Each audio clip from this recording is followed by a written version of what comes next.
And in an exclusive interview to our correspondent Vishal Barrister, the Union Minister Jitendra Singh speaks about Mission Karma Yogi and how it will enhance the capacity building of central employees. An important cabinet decision has been taken, and I have with me Union Minister Dr. Jitendra Singh. Let's talk to him and find out. Sir, what kind of decision is it?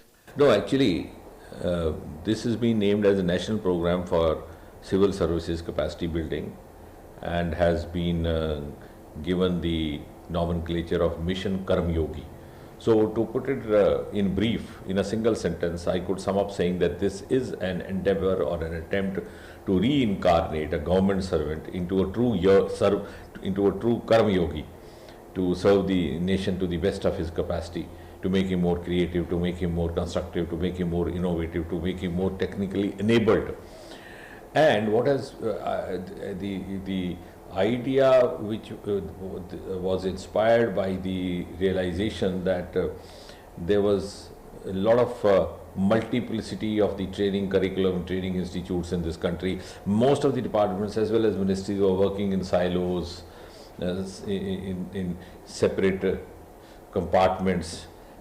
Sometimes there were multiplicity, sometimes there was overlapping, and so a thought occurred, and fortunately with the direct intervention and advice of Prime Minister Narendra Modi, because he's a very keen observer of the governance mechanisms and always looking for new governance reforms, because that's what he's done in the last 6 years, that we could evolve a common platform so that we could eliminate the culture of silos, we could introduce a new work culture, we could also therefore strengthen the government institutions, and we could also actually evolve some mechanism for individual capacity building of each of the government functionaries, which would in turn lead to the cumulative capacity building of the government as such. So this, we started off with an experiment last year, like for example in the Labasana Academy in Mussoorie, we used to have only 3 or 4 services included in the foundation course. Last year, for the first time at the behest of Prime Minister Modi, we had more than 20 services which did a common foundational course, which culminated with a valedictory by Prime Minister himself at Gujarat at the feet of Sardar Patel's statue. So learning by that experience and feeling encouraged by that, now we are involving an e-platform. We have a platform called iGod, wherein all the government servants would be able to upgrade themselves. You see, it will be like, I would say, it is, we are actually moving from rule to role.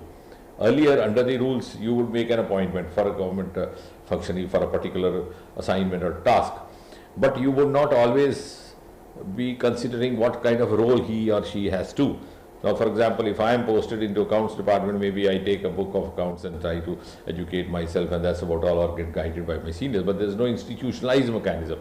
Now, this will be an institutionalized mechanism. It will be function specific and functionary specific. So whichever new assignment or a task is given to a government servant, he will have an option and an opportunity, and to an extent also he would be prompted to do so, to upgrade himself for that job, or to train, to build his capacity for that task. And this is going to be a continuous process, because it has to be a continuous process, because training doesn't end.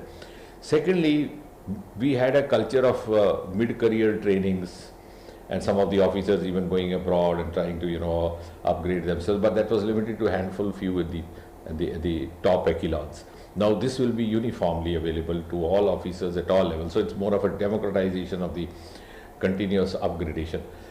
The other aspect, which is a useful aspect of it, is that for the appointing authorities or for the government authorities who make the appointment also, it will be easier to actually select out an appropriate officer for the appropriate job, or a right officer for the right job, because that profile will be continuously upgraded. It will be there on that online platform, and they can always look for. So it will be a scientific method of making a selection for a particular job, and it will also be a performance appraisal, not subjective as sometimes it could be. Just you fill in the APR forms, you could have a real-time appraisal from this. So in the end of the day, I think this is going to create a platform wherein government officials across all services will be able to develop a common realization of nation's values, nation's priorities, and also futuristic goals. And there will be a commonality of their thought process with continuous upgradation. So must be a Herculean task. So what were the challenges and how is it possible and when do you plan to start? No, certainly it was a very Herculean task, and I don't think it would have actually got prompted even in our in the manner which the government normally works. It so happened that in 2017, Prime Minister Modi came over to Mussoorie, the Lavasana Academy, and incidentally, it was after 42 years. It was after 42 years that the Prime Minister of India was visiting such a premier academy, the last one being Mrs. Gandhi. So that was a great event for all of us. And that actually made, the academy vibrant, its curriculum vibrant, the faculty vibrant, the probationers vibrant. He interacted with each one of them, shared his thoughts, his views. And during that 2 days of his stay there, he stayed overnight also.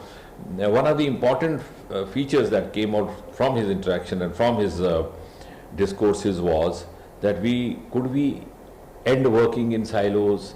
Could we have a common platform? Why different services in different institutes not being able to share what is common for each one of us in our dedication to the service? And then we started working on it. And as I said, last year we had the first time ever a common foundational course at Mussoorie, which we hope to enlarge and then provide this platform. The other part of it is that this training would not compel any official to make himself unavailable from his work, because this is going to be available on the mobile, on the tablet, on the PC, because this is online. So even while moving in a car, he can keep updating himself, training himself, then also for self-assessment, appearing for certain examination or kind of an appraisal test and finding out his scare. So it will be accompanied with a whole lot of advantages. So when do you plan to start it and how many people would be involved in it? No, that's a good question. Actually, we have already got into it. So very soon, now that the cabinet has today approved of it, we will now be giving it a full boost, and the officials themselves are also quite enthusiastic about it, and the appointing authorities also have the advantage of choosing the right kind of officials through this mechanism. This iGod platform, where we have included this Mission Karma Yogi component, was there actually earlier also. It's proved to be a very successful platform launched by DOPT.